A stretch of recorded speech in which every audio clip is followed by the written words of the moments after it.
Welcome to Supernatural Saturdays here on the Bald Brad channel, where we take one day out of the week to step aside from the politics, the craziness of the world, and dive into the paranormal, the unexplained, and the supernatural. What we're going to be looking at today is a follow-up of last week's supernatural segment, where we looked at this video here, Congress UFO hearing.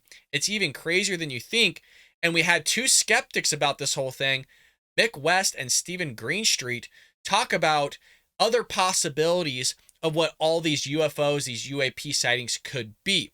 Specifically, UFO skeptic Mick West joined the post Stephen Greenstreet to break down the historical congressional UFO hearing. They discuss the witness testimonies, evidence presented, and reveal how one of the witnesses is connected to ghosts and werewolves of Skinwalker Ranch.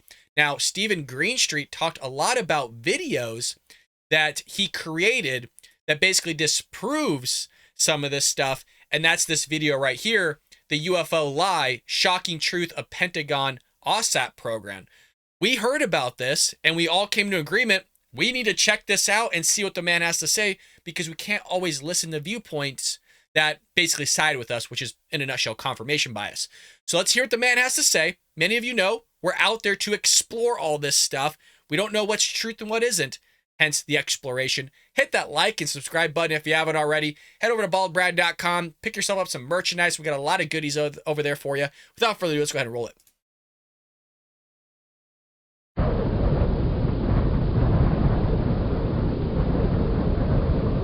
If you don't know where you're going, any road will take you there. Henry Kissinger. One man, one legend.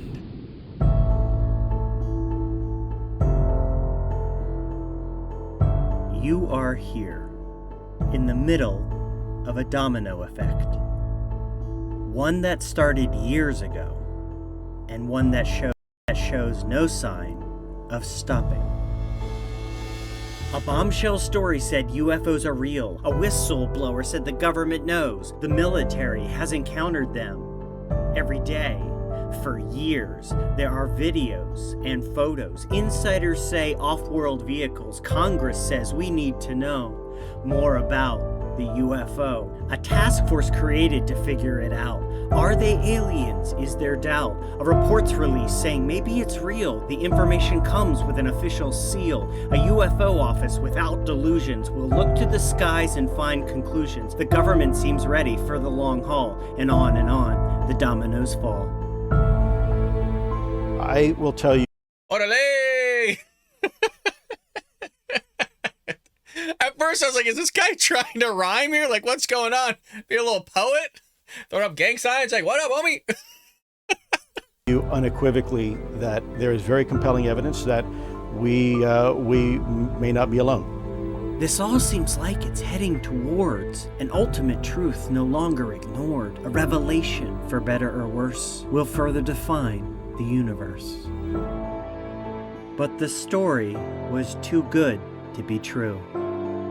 The story was wrong.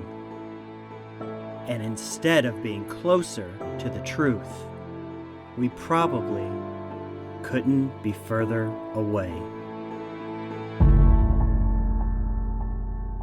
The basement office. For those of you unfamiliar with the current UFO story and the cast of characters within, here's a quick primer based on information that was originally reported. In 2007, at the behest of Senator Harry Reid, the Pentagon, via the Defense Intelligence Agency, created a UFO program called the Advanced Aerospace Threat Identification Program, or AATIP. The first director of AATIP was a person whose name wasn't reported and who remained unknown. The next director of AATIP was Lue Elizondo, a counterintelligence official at the Pentagon who by now has become the face of the whole story. AATIP was funded with $22 million. The Pentagon awarded the $22 million to Bigelow Aerospace Advanced Space Studies, or BASS. BASS was contracted to perform AATIP's UFO research and investigation. BASS was founded by millionaire and longtime Harry Reid financial supporter Robert Bigelow. Bigelow's been hunting UFOs his whole life. Within the Bass team was Hal Puthoff, a former member of the Church of Scientology who claims to be a psychic who can predict the future. During the Cold War, Puthoff was involved in the CIA's Project Stargate, which attempted to create psychic spies that could use paranormal powers to fight the Russians. Stargate was shut down after not achieving this goal. The rest of the Bass team was largely unknown. AATIP investigated UFOs for 5 years, from 2007 to 2012. In 2012, the Pentagon pulled the program's funding and shut it down, saying it was determined that there were other, higher priority issues that merited funding. Despite losing funding, Lue Elizondo claimed he kept AATIP going for years after this, staying on as the program's director. On October 4th, 2017, Elizondo resigned from his job at the Pentagon. If he stayed on for that long, then who is funding the whole thing? I mean, $22 million is a lot of money, but when you're looking at defense budget and kind of where all our money's going, it is not even an eye drop in a 5-gallon bucket, folks. So it was nothing. And like I said, time and time again, I think Marco Rubio is right to say, look, if these things are real and they're flying over our military installations, jamming our radar, jamming our jets, our aircraft, creating issues for training programs, then we need to come to the bottom line of like, what the hell is this? Is it us? Is it a foreign adversary, which we all don't think it is? Or the other side of it is we have crazy people in the highest levels of intelligence that are cuckoo, and we need to figure out if they're lying or not. Either way, it's a huge issue. $22 million to kind of figure out what the heck's going on is a drop in the bucket to me. Lue Elizondo seems like he found a lot of stuff, but we'll let him continue here. Pentagon, frustrated that UFOs were not taken seriously by military leaders at the Department of Defense. Immediately after his resignation, Elizondo, Hal Puthoff, and others took the AATIP UFO story to former Blink-182 rock star Tom DeLonge. This was not planned. This was not planned. Literally, I swear it wasn't planned. I actually saw Blink-182 in San Diego in concert recently. Yeah, okay, all right. And his To the Stars Academy, or TTSA, a for-profit science and entertainment company. On October 11th, TTSA held a press event featuring Tom DeLonge, Lue Elizondo, Hal Puthoff, and other former government officials who claimed to have new revelations about UFOs. DeLonge introduced Elizondo to the world for the first time. My name is Lue Elizondo. For nearly the last decade, I ran a sensitive aerospace threat identification program focusing on unidentified aerial technologies. It was in this position I learned that the phenomenon is indeed real. I'm curious on what you all think about this. Do you think this guy is part of the PSYOP program? Do you think he's out there to spread information to kind of leave you wondering or to point you in a direction which is the wrong place? He has clearly a lot of information that he's not willing to say because he's saying it's, classified and stuff like that. My question is that why was he not involved in the hearing? Why was he not involved in the UFO congressional hearing? Maybe he was behind closed doors. I don't know. But I'm just curious as to why he's not up there. Now, to give you a little bit of more background, take it as a grain of salt is what I'm about to say. There seems to be like kind of two big sides to this. There's the Jeremy Corbell, team side of things with George Knapp, with Dr. Greer as well. And then there's kind of Lue Elizondo and that whole side of it. And they both are going at each other, saying things about one another. And I'm just curious on what you think, because either they're both sides are lying or one side's lying and the other one's a psyop, or one side is lying and a psyop and all those other things. Let me know in the comment section. It does support the channel, folks. Hit that like, subscribe button if you're having a lot of fun with us. Let's continue. In addition to revealing Elizondo and the Pentagon UFO program, DeLonge also announced that he was going to build an exotic craft with an energy source that can revolutionize the world. Build his own UFO. Another presentation by former DoD official Chris Mellon revealed a shocking new UFO case, and he displayed a large photo of the UFO. At one point, the object soars to 80,000 feet. hovers, then drops at supersonic speeds, coming to a full stop. How did it accomplish these feats? The UFO in the photo was later reported to just be a blurry party balloon. The mainstream media reaction I actually heard about that. It's not the only time that's happened, but that's pretty funny. to this event was couched as cheeky celebrity news, rather than science or national defense. But that was all about to change. On the same day he resigned, members of TTSA had introduced Elizondo to UFO author and longtime UFO researcher Leslie Kean. She interviewed him and published 2 stories in the Huffington Post in mid-October, which revealed in a media exclusive the existence of the Pentagon UFO program and Elizondo's role in it. However, these 2 stories were still mostly ignored by the mainstream media. Leslie Kean then reached out to longtime associate and journalist Ralph Blumenthal. Blumenthal pitched the AATIP and Elizondo story to the New York Times. And on December 16, 2017, the New York Times and Politico released front-page bombshell news stories that revealed the Pentagon's AATIP UFO program to the world. Included in the stories were videos of UFOs filmed by the U.S. Navy. Within hours, dozens of other news agencies had the story. Within days, hundreds.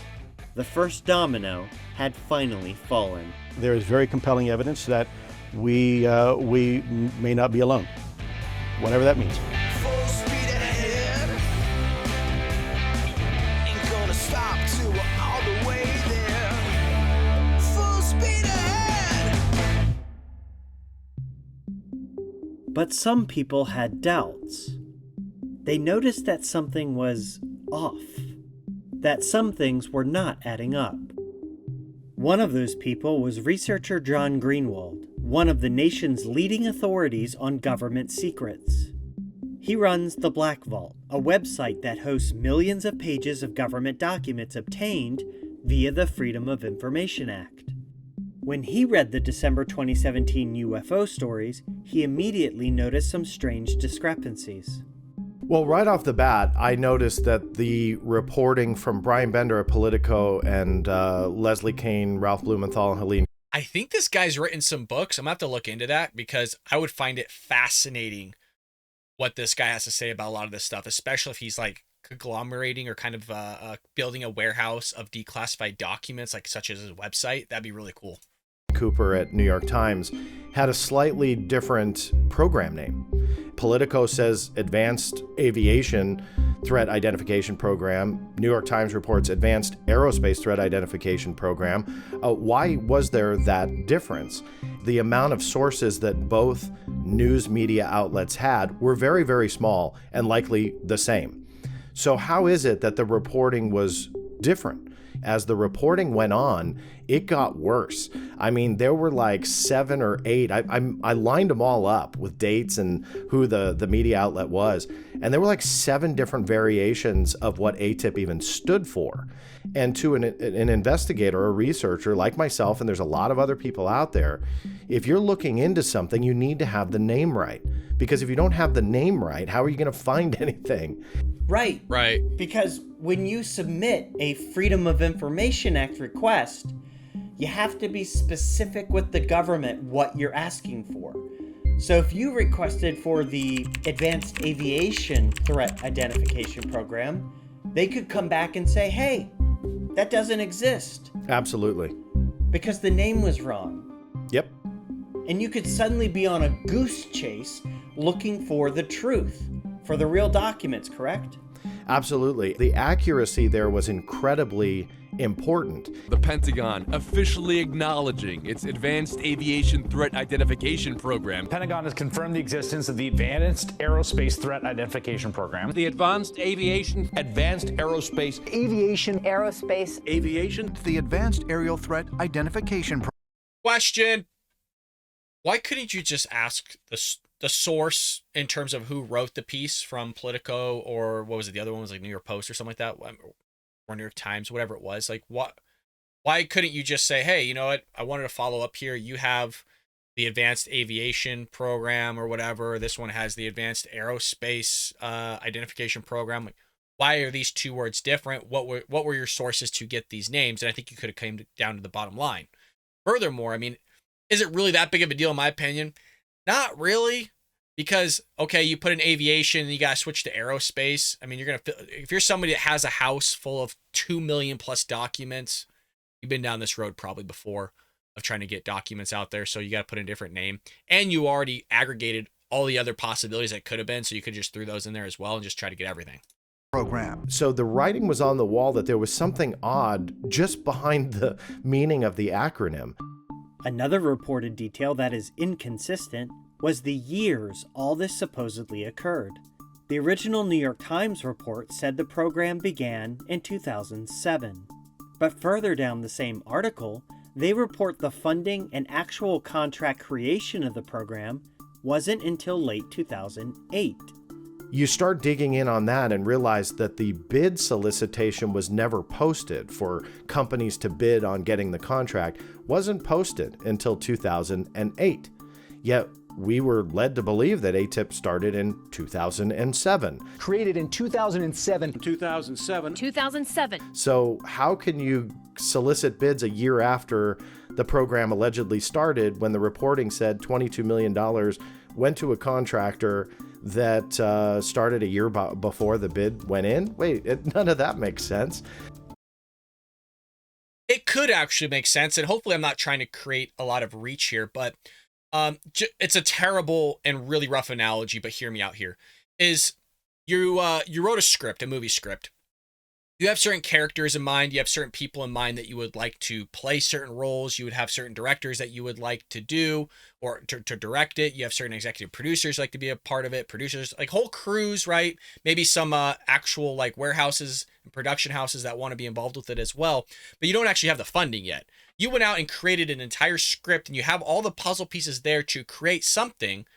And, you just don't have the actual funding yet. So you go out there with that business plan or that proposal in mind and say, look, we got all the pieces, we just need the funding. So theoretically, you could have started it in 2007 or whenever, and then you got your funding and bids later on after that with all that information that you compiled. I don't think that's out of the realm of possibility, and hopefully I'm not talking crazy here, but to me, it would make sense that it could start in 2007. You had the idea.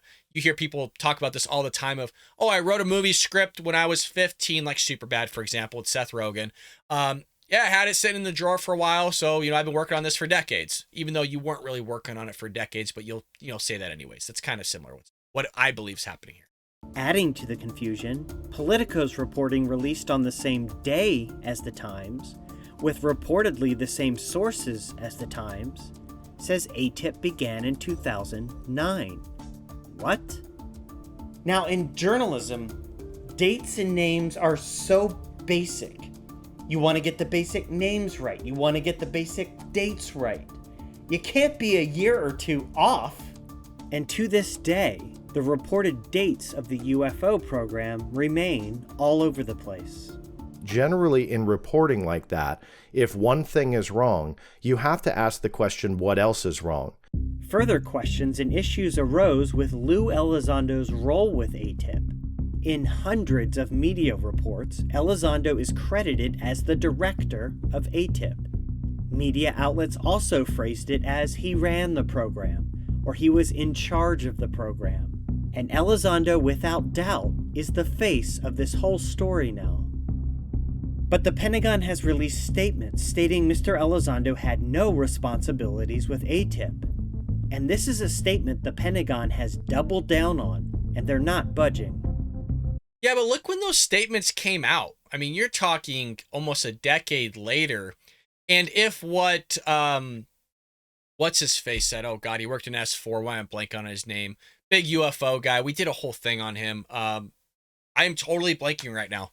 Bob Lazar. Look, Bob Lazar 100% worked in certain areas. And I think it was Alamos or whatever it was. They said the guy never worked there. I mean, he has credentials. I think he has like a W-2 form from them for getting paid. I mean, he has certain things that shows that he works there. He actually took George Knapp into the facility and walked them around. By the way, there were people in there that knew him and knew him of when he worked there. but the place says he never worked there. So just because the Pentagon says one thing, look, if you're going to sit there and poke holes at the New York Times and Politico for getting dates wrong, which, let's be honest, folks, the Hunter Biden laptop, the Trump witch hunt with Russiagate, there's a lot of things where the journalism's gone astray, okay? So I'm not going to put all my eggs in one basket with them.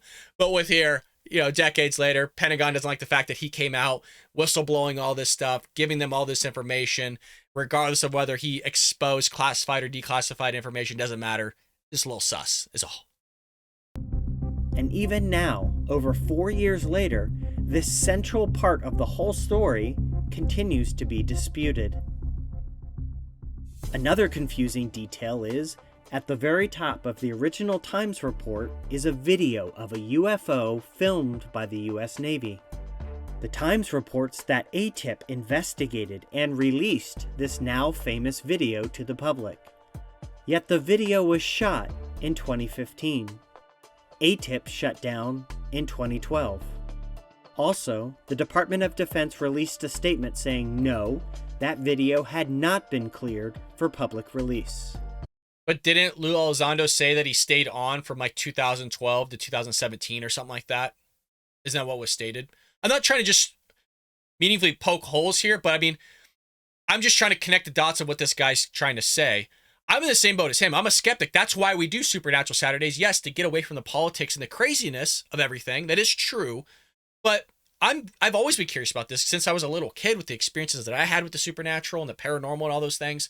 So I'm on the same road as this guy. It's just I'm poking holes in the sense of Lue Elizondo said he was there from 2012 after for a little while. Falls in the same realm of when this video was supposedly captured or whenever. And some in the media wondered how much of this was simply a so-called sweetheart deal between Senator Reid and his longtime friend and financial supporter, Robert Bigelow. Good question. Back in 2017, there were a handful of journalists who pointed this out as a potential red flag. Public records show Bigelow contributed about $20,000 to Reid and his political action committee. That campaign contributor got research contracts from this program. That just is a bad picture. There are other outstanding questions, confusing statements, and blatant errors. Just want to go back really quick, and I want to look at those statements. So, if you look at this Bigelow company, right, 2003 was $5,000, and then a year later, $5,000. A year before, right, 03. So it looked like he was doing about 7, 8, 9. Okay. Well, if they said what is it, $20,000 in total? I mean, at a span of what? It looked like a decade. To me, in my opinion, it's just not that much money to. I mean, is that what it takes? $10,000 in a decade to get $22 million of business? Does that sound right to you guys? I don't know. I feel like you had to give way more money than that. Heck, folks, get out your pocketbook and start supporting Trump or somebody else in politics, I guess. $1,000 a year is going to do it for a decade. To Reid and his political action committee. I mean, you say I just want to make sure I get this right. Of journalists who there we go. Bigelow, whose company received some of the research contracts, was also a regular contributor to Reid's re-election campaigns. Campaign finance records show at least $10,000 from. I mean, that. Am I crazy, you guys? It doesn't seem like that much money to sit there and sway somebody like Harry Reid to give you a $22 million contract. $10,000. You're telling me that there's nobody else that contributed to Harry Reid's campaign that was more than that? I mean, that means he ain't much to buy off. Let me tell you, folks. Pointed this out as a potential red flag. Public records show Bigelow contributed about $20,000 to Reid and his political action committee. That campaign contributor got research contracts from this program. That just is a bad picture. There are other outstanding questions, confusing statements, and blatant errors. But despite all this, the story, mostly as originally reported over 4 years ago, mostly without any corrections or updates or disclaimers, continues to spread like wildfire and has become legendary. So what you're telling me is that UFOs are real? Bill, I think we're beyond that already. I put my entire career on the line because I believe in what I believe in. He ran the Pentagon's top secret UFO program. I knew this was breaking news for the front page of the New York Times. And then, bam, the New York Times story, it changed everything. It was a bombshell, right? That's what it was. This is too big to turn away from. This is real. Wake up.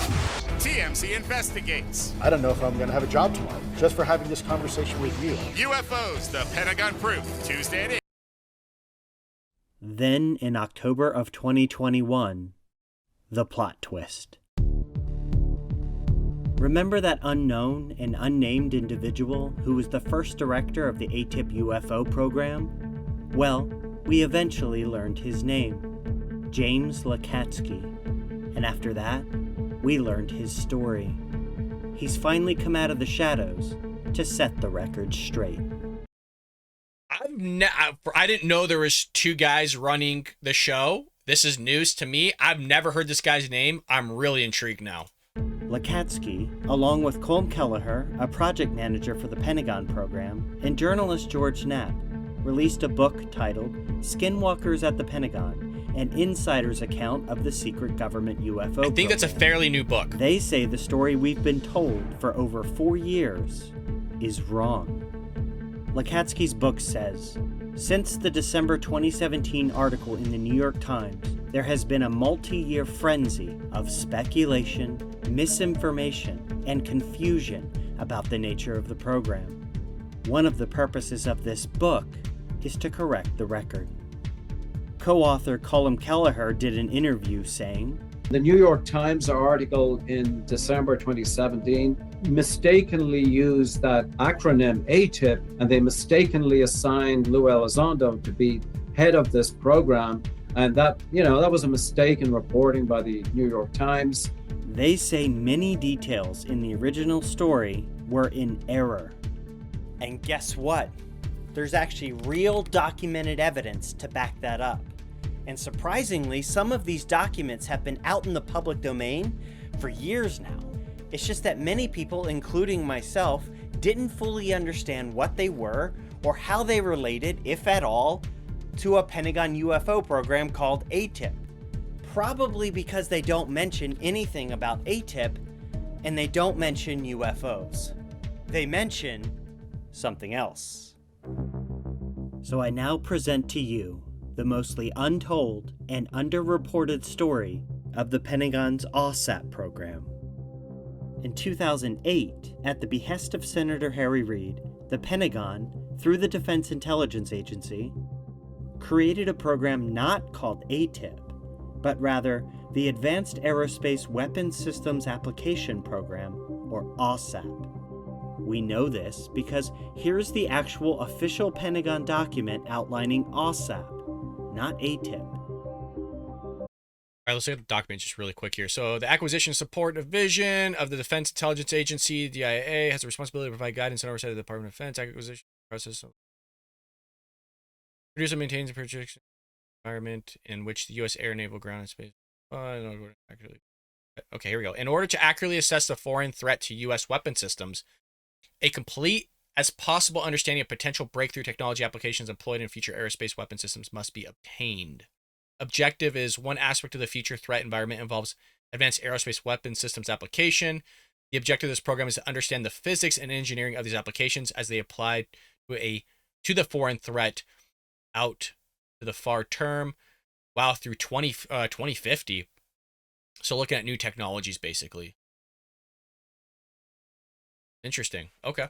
Pentagon document outlining AAWSAP, not AATIP.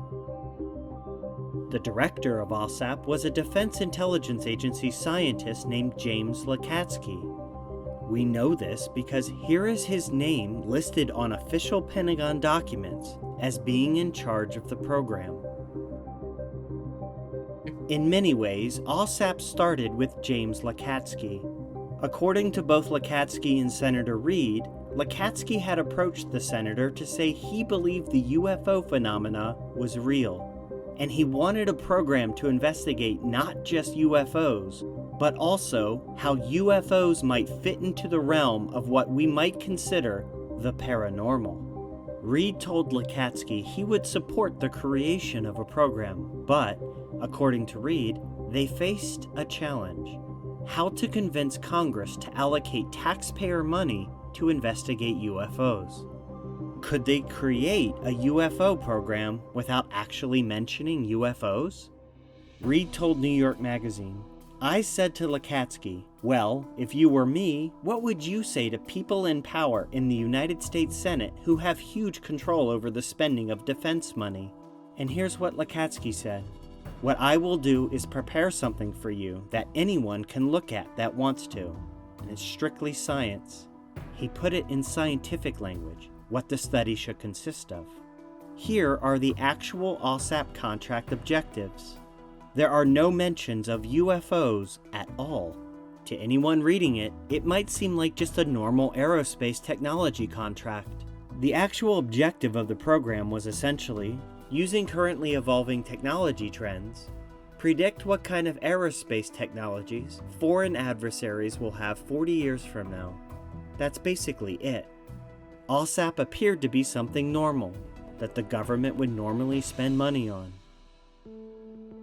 AAWSAP was funded with $22 million. The Pentagon awarded the $22 million to Bigelow Aerospace Advanced Space Studies, or BASS.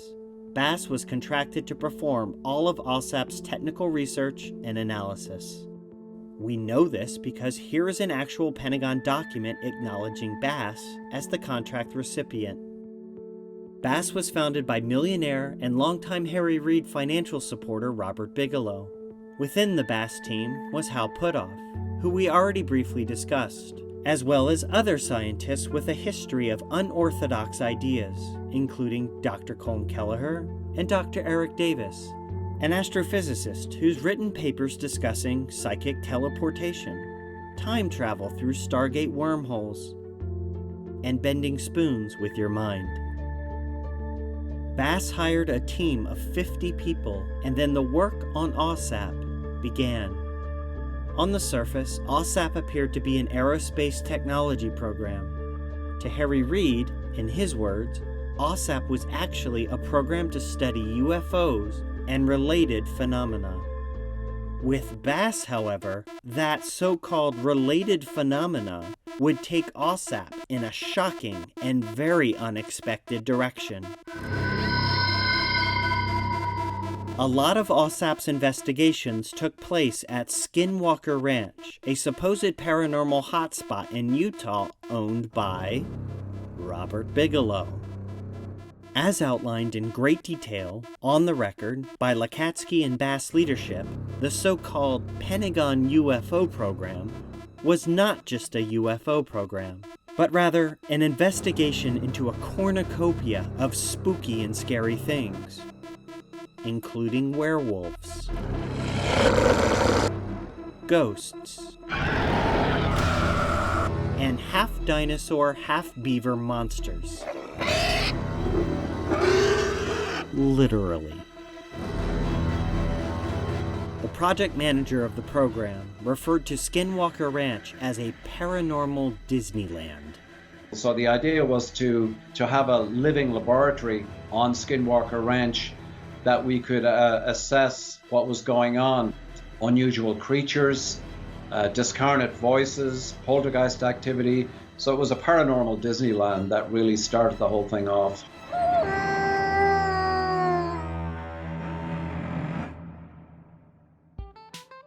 AAWSAP spent only 1 year investigating UFOs, ghosts, and goblins before the Pentagon started to pull the plug. In 2009, after reviewing AAWSAP's reports, the Pentagon states that it was determined the reports were of limited value. In the December 2017 Politico article, a congressional staffer is quoted as saying, "There was really nothing there that we could justify using taxpayer money," and that even Harry Reid agreed it was not worth continuing. The Pentagon decided not to renew AAWSAP's funding and shut it down completely by 2012, stating that the program was terminated in 2012 due to lack of real progress and concerns about the viability of the program. and that it was determined that there were other higher priority issues that merited funding. James Lacatski. I could see that idea now with the reporting of it. If you sent that to somebody like, oh, I'm looking for werewolves and all those other things and ghosts, like I get it. I totally understand that of somebody looking at this going, this 22 million probably could be spent in other places. If I think you were looking at strictly UFOs and maybe continuing in the connection to what the original program was stated, even though it was kind of a falsehood of the guy basically saying, look, I'll create something in which the Pentagon will give us money for and we can look at whatever the hell we want. But it seemed like the original intention was to look into UFOs and connect that to the propulsion and the weaponry that could be utilized in aerospace, hence kind of UFOs, UAPs and stuff. But it seems like Bigelow went a little bit too far with it by looking at freaking some insane things. And I like Skinwalker Ranch. I like the show. I find it very fun because that's what exploration's all about. Seems like that book was really interesting, of which this gentleman here is picking a lot of his information from. But I don't know where he's going with this just quite yet. Says he spent the next few years trying to get new funding to resurrect the dead program and to keep the paranormal investigations going, but he was unsuccessful. Finally, Lacatski says he retired in 2016. And that is the mostly untold story about how $22 million in taxpayer money was spent on a wacky paranormal funhouse.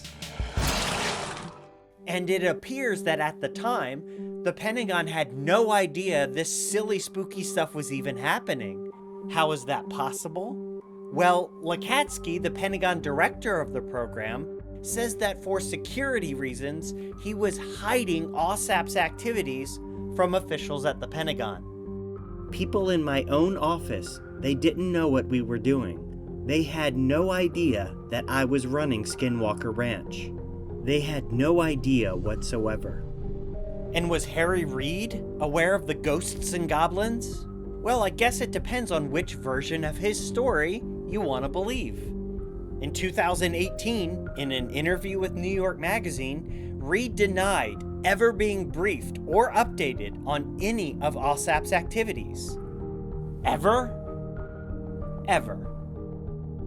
But then in 2021, Reid told George Knapp that not only was he aware of AAWSAP's activities at Skinwalker Ranch, but that he was potentially planning to go to the ranch himself. I remember getting a call from you while you're in the well of the Senate, and you asked about Skinwalker Ranch, whether your staffers should go there and whether they'd be safe. Did you consider sending some of your people to the ranch, and did you ever consider going there yourself? I considered it, but based on information I got from you and others, I decided not to go. It would also have drawn attention to the ranch and the program, right? If you went there, you'd have to tell somebody about it. That's for sure. And Senator Reid would eventually fully endorse this whole crazy story 2 months before his death by writing the foreword to Lacatski's book. In it, he calls out the New York Times. The December 2017 New York Times story has done a tremendous amount of good, but unfortunately, it has also muddied the waters. It left the government's AAWSAP program completely out of the narrative. Yeah, why wasn't any of this stuff reported in that bombshell 2017 New York Times article? How did a story about a program called AAWSAP, which investigated UFOs, werewolves, ghosts, goblins, become a story about a program called AATIP, which only investigated UFOs? I'm curious on how he's going to address that, but it doesn't surprise me that Harry Reid would have a wish-washy story and potentially could be telling the truth that he know nothing about the intricacies of the program itself, because in a nutshell, you guys, if I'm following along correctly, he basically BS'd the Pentagon and the Department of Defense to give him funding for this program, that they weren't really looking into weaponry of aerospace or aerospace weaponry and advanced technologies in the way of probably what they presented to the government. I would imagine is highly illegal, and decided to look into paranormal activities on Skinwalker Ranch for about a year. And that doesn't mean that maybe they didn't look into other things, I don't know, that were away from Skinwalker Ranch. But it makes sense why Harry Reid would say, like, I don't know anything about this. Look, you can know that Skinwalker Ranch was around. You can know maybe some big details about the thing without actually knowing the intricacies, but he's probably protecting himself if somebody were to ask a question, like, I know nothing about it. You know, and he's right to say, like, maybe I shouldn't have gone, or this gentleman was right to say, like, hey, if you would have gone, it probably would have raised eyebrows if you were there, which was echoed by George Knapp on the audio there that we just saw. So I think that part's a nothing burger in my mind. A lot of this, I mean, maybe the Skinwalker Ranch is the most outlandish thing, but I'm still not seeing his huge, like, whoa, this is a shocking truth of Pentagon AAWSAP program. I'm not, like, shocked right now. Some of the stuff, most of the stuff I actually knew already. Well, Leslie Kean is a longtime UFO believer and UFO researcher, writing UFO stories going back decades. She wrote a best-selling book on UFOs in 2010, and it was Leslie Kean who approached Ralph Blumenthal to pitch the big UFO story to the New York Times. She was one of the authors of the New York Times article. In a recent Showtime documentary, Leslie Kean was asked why stories about alleged encounters with alien creatures were not included in her 2017 New York Times article. And she replied that her specific goal with that article was to give UFOs credibility, so she avoided reporting on some things. I chose not to focus on it because the angle that I was taking in my reporting was to try to get credibility for the subject, and I knew that that was not the way to go. That was not the first step in terms of getting people to accept this. So an author of the original New York Times article, the article that was the first domino to fall in all of this, says she wrote the article with a specific angle in mind: get people to accept UFOs as real. That sounds like the goal of an activist, not a journalist. But I see where she's coming from, because could you imagine if that first New York Times article had talked about werewolves and poltergeists and giant dinobeavers? It would have been laughed at and ridiculed and used as a prime example of the government wasting taxpayer money. But because all of that wasn't mentioned, and only unidentified flying objects were, that New York Times article continues to validate UFOs with not just your average citizen, but also with members of Congress. Since the New York Times story came out in December 2017, it's politically viable for elected officials to come forward and say, I support this kind of research. But that's for researching things in the sky that might be a threat to national security or to aviation safety. It's another matter for a politician to say, I agree with spending money to investigate places like Skinwalker Ranch with spooky stories of boogeymen and werewolves. No politician is going to fund poltergeist research or looking into werewolves. They'd be crucified. So how much of the... Well, to be honest, we've done a lot of weird things as a government. They made movies about it, like the Goat Men, that were like doing some sort of psychological thing on goats and all those other things. We've done some crazy stuff. Okay, so we put funding in some weird psychological things. There's like vision type stuff where you have somebody in a secluded area supposedly being able to look at military installations in Russia from their home and things like that. Like, don't give me this stuff like, oh, well, we wouldn't be going and funding weird and abnormal things from poltergeist and paranormal activity. We've done it. We've already done it. So don't give me that. Come on. My question is this trying to basically associate the whole idea of, well, she left out the werewolves, the poltergeist, the paranormal stuff, the ghosty-wosty activity of Skinwalker Ranch so that she could build legitimacy around UFOs, because UFOs itself has an actual legitimacy where we have documented proof of UFOs, where we don't really have that much documented proof of ghosts and werewolves and Bigfoot and all these other things. Again, the whole show is about all the supernatural things that I just listed. But I think she was right to kind of pinpoint the UFO idea because that was what the footage was predicated on, of which they were bringing about. So is he upset the fact that she didn't raise awareness to all the weird stuff that they're doing at Skinwalker Ranch? I don't know if that's necessary, but if you want complete exposure, sure, she should have put it in there. But to say, like, oh, she's an activist, I mean, come on, man, it's journalism. Everybody's an activist nowadays. Come on. The actual story did the original New York Times article report? How much of the actual story is currently influencing Congress? The scope of the AAWSAP program was gigantic compared to the small sliver of information that was reported via the New York Times. And so the purpose of the book was really to set the record straight I think the book really encapsulates about 97% of AAWSAP, whereas the 3% was what the New York Times article had described.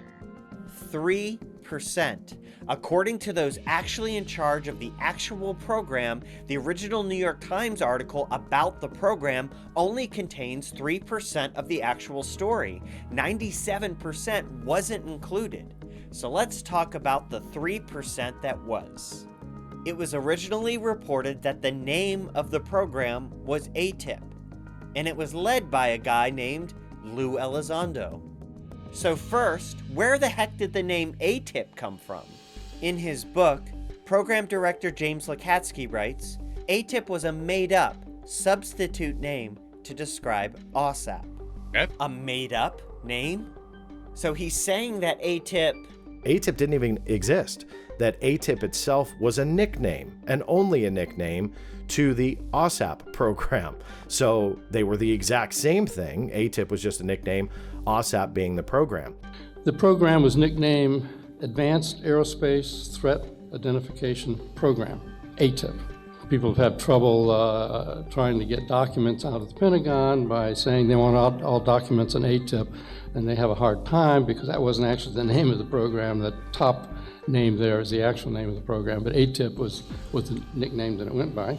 And even Harry Reid and the Pentagon have previously agreed with this.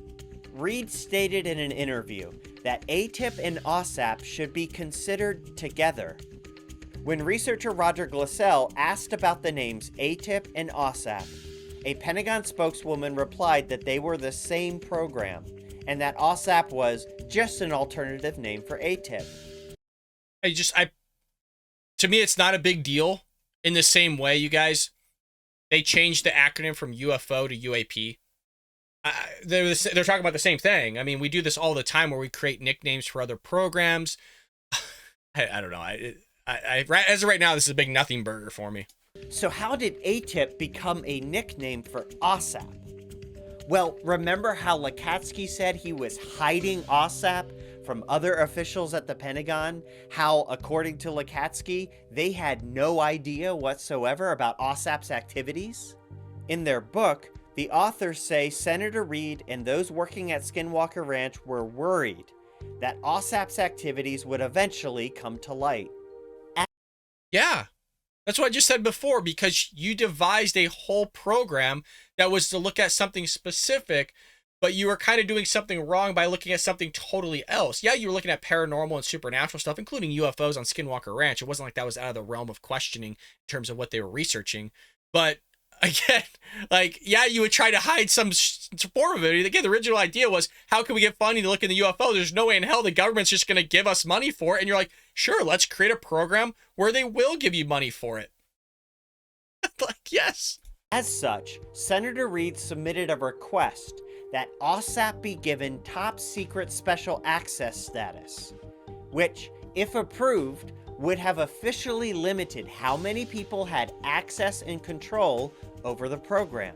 Here is the special access request letter submitted by Senator Harry Reid to Deputy Secretary of Defense William Lynn in 2009. But instead of saying AAWSAP, the actual program name, Reid used the nickname AATIP. But Reid's plan to protect AAWSAP apparently backfired. His request was denied, and his letter was widely distributed within the Pentagon. The cat was out of the bag. Suddenly, the rest of the Pentagon, which had no idea that this program was underway, they had no idea. Suddenly, everyone knows about it, and they start asking questions. Gosh, what if this gets out that we're involved in study of UFOs and ghosts and creatures? So two things appear to have happened here. One, Reid's letter was the first time many within the Pentagon had even heard about this program, and Reid's letter used the nickname AATIP. So according to those who were previously in the dark about all this, AATIP was the name of the program. Two, the Pentagon didn't want this embarrassing story spreading outside the Pentagon. They didn't want it in the press, and they didn't want speeches in Congress about government waste. So they moved to shut it all down. The New Yorker quotes a Pentagon official saying, People worried that if all this came out, that the government was spending money on this will be a bad story. The Pentagon pulled AAWSAP's funding in 2010, and by 2012, the funding had completely dried up and AAWSAP was officially dead. But despite the program being shut down, Lue Elizondo, who had become interested in the UFO aspects of AAWSAP, claims he kept the effort going at the Pentagon. According to James Lacatski, Elizondo adopted and appropriated the name AATIP to describe this new, small, unfunded, and unofficial effort. Lacatski has only done a handful of interviews since going public. Here's a revelatory clip from one of them on the Coast to Coast radio show where he... Wasn't this gentleman's whole premise the fact that, in a nutshell, Lue Elizondo was lying about going forward with AATIP since AAWSAP, or in other words, AATIP, was dissolved around 2012? So how possibly could he continue this whole effort in 2015 to 2017, of which, remember, 2015 was when the gimbal video, of which they showed in here, was released? So in a nutshell, in my idea, he's trying to make Lue Elizondo to be a liar because he's like, well, the program didn't exist, so how possibly could this all be connected to AATIP? Well, you just heard another gentleman just say that was previously the manager of AAWSAP going, well, yeah, he continued this whole thing. It was unfunded. It was kind of an unofficial DoD program, but he did continue to do it. So doesn't it build kind of credibility into Lue Elizondo's story and narrative, the fact that he went on after it was dissolved in a nutshell to continue the whole operation? I don't know. Specifically addresses this. The AATIP name was created for a letter that Senator Reid sent in trying to establish a DoD SAP for our program for various reasons. And Lue used that name when he, and I guess it had to be in the time frame of 2012, and he used the name AATIP. Nothing wrong with that. I mean, that's fine. But there was a difference between the two programs. Ours had $22 million in funding. His had zero. But he did his thing, we did ours. But I can say that we were the only game in town. So what did Lue Elizondo actually do? You know, the guy who everyone refers to as the director of AATIP, the Pentagon UFO program? Lue Elizondo, former director of the Pentagon's Advanced Aerospace Threat Identification Program. Lue Elizondo ran the Advanced Aviation Threat Identification Program. The man who ran that secret program, Lue Elizondo, thank you for joining us. Was he even involved in the official Pentagon program at all? In the 221-page book about the Pentagon UFO program, Elizondo appears one time. That's a bit strange, right? One time, at a 2009 dinner, sitting at a table with members of AAWSAP and BASS, where the authors claim he was telling war stories about his psychic powers. That's it. Well, Elizondo himself has stated multiple times on the record that he had nothing to do with AAWSAP, including this emphatic tweet, which says, "It's been brought to my attention that despite my constant assertion in the media about my non-involvement in AAWSAP, some are under the false impression that I was part of it. For the record, again and again, I was not part of AAWSAP." Elizondo instead says he was in charge of the Pentagon's AATIP program, which I think we've established probably didn't even exist. Insiders say it was not an official program. It was a completely separate small initiative. A small unofficial effort. Not a program as the P in AATIP suggests, but more in his spare time, when his normal day job allowed, he looked for UFOs. There are two pieces of documentation that further supports this. One is an email from the year 2020, released via the Freedom of Information Act to John Greenwald. In it, Elizondo is challenging the Pentagon press office regarding their statements denying his role with AATIP. Elizondo concedes that his AATIP could be defined more as simply an activity versus an actual program. The second is an annual Pentagon evaluation of Elizondo from the year 2016. It outlines all his officially assigned responsibilities at the Pentagon, none of which have to do with UFOs or anything called AATIP. I would have to look at that more closely just because they don't mention UFOs in this. Doesn't necessarily mean he wasn't looking at UFOs. I think this guy's making a good point of kind of throwing Lue Elizondo's whole program into shambles, kind of making it seem like it's a piece of crap initiative, because if AAWSAP is AATIP, and they're saying, look, they're basically synonyms of one another, they can be used interchangeably. AAWSAP was given $22 million of funding. AATIP wasn't. Lue Elizondo kind of wanted to do his own thing. We wanted to look into werewolves and paranormal and ghost-see and maybe every now and then UFOs, where Lue Elizondo wanted to strictly look at UFOs, which is honestly kind of the main function of the program of what it was supposed to be in a nutshell. So maybe Lue Elizondo was like, you know what, hey, I'll still do this whole program thing, but I kind of will look at maybe what the origination of this was. And I'm just going to go look at the UFO side of it kind of on my own and still in some way, shape, or form be connected. I'm not trying to be on Lue Elizondo's side. I don't know whose side I'm on, man. I like Dr. Greer. I like George Knapp. I like Jeremy Corbell. I like Lue Elizondo. I like them all. They could all be lying for all I know. I'm just trying to build of like what I'm basically playing devil's advocate here. So this guy, gentleman's playing devil's advocate. I'm on the other side of devil's advocate as well. So with all that in mind, let's look again at the Pentagon's official statement regarding Elizondo. That appears to be a true statement. It does. In April 2022, Brian... I mean, it is technically true, right? It doesn't mean the guy wasn't running AATIP. Doesn't mean he wasn't director of AATIP. He kind of created a own side thing and so own side gig himself. So in theory, yeah, technically they're not lying. Brian Bender, the author of the original 2017 Politico article, tweeted that he now feels like he was purposely misled by numerous sources on what AATIP really was and wasn't. In response to a Twitter user stating, "Seems clear that they wanted to gloss over the paranormal stuff, which is like where all the money really went." Bender replied, 100%. They buried the origin story because they were afraid it would be perceived as an utter waste of taxpayer money. It would have also further soured the whole effort, given the Bigelow connection to Harry Reid. It was a pork project to investigate voodoo that morphed into UFOs. Yes and no.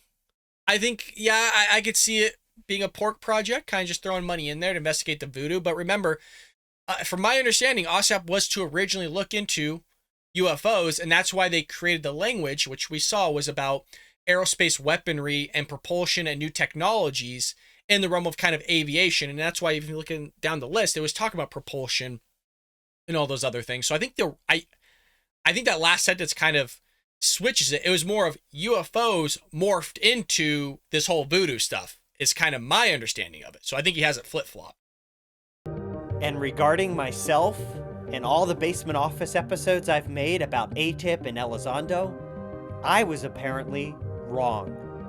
It wasn't intentional, but in an honest attempt to report the truth about the Pentagon UFO program, I too feel like I was purposely misled.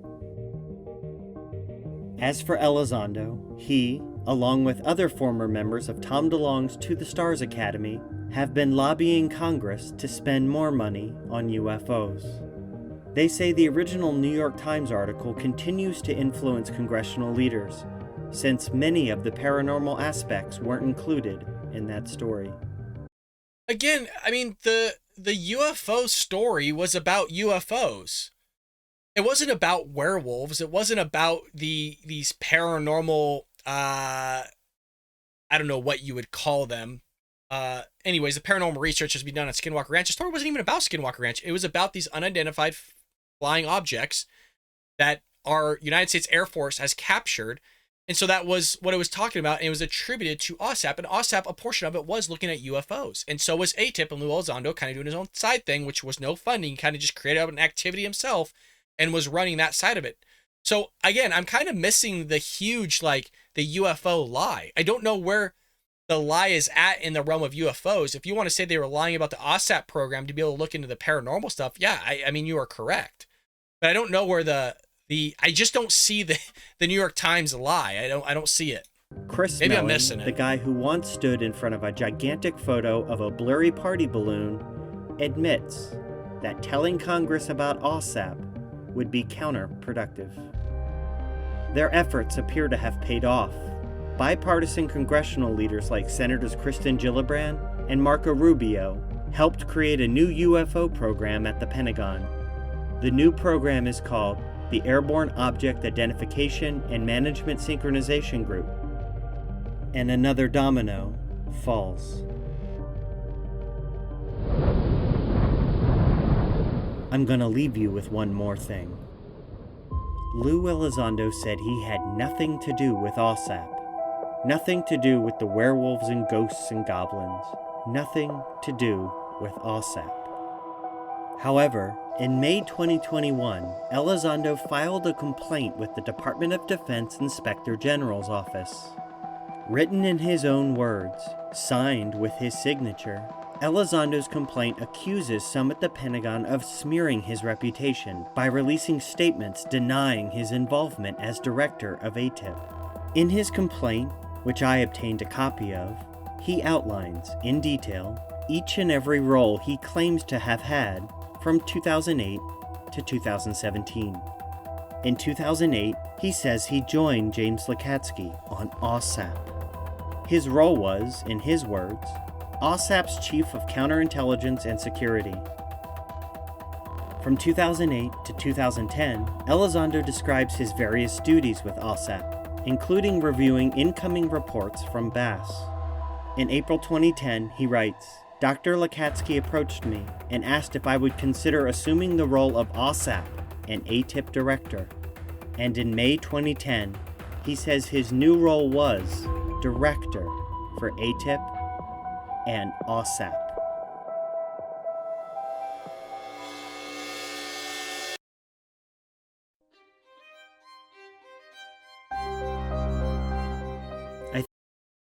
I must be missing something here. I think we should stop and ask ourselves, how did we get here?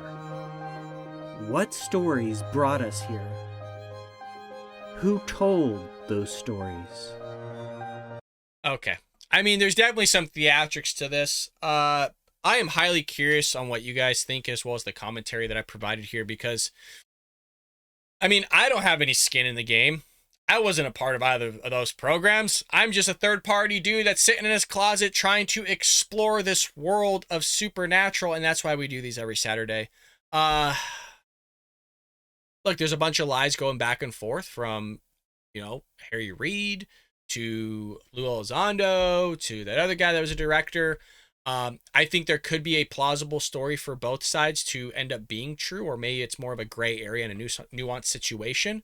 I'm not going to believe everything the media says. Look, I'm a conservative, registered Republican, folks. We do a show Monday through Friday. I'm not going to believe necessarily what everybody tells me, especially our own government that continues to lie to us from the top down.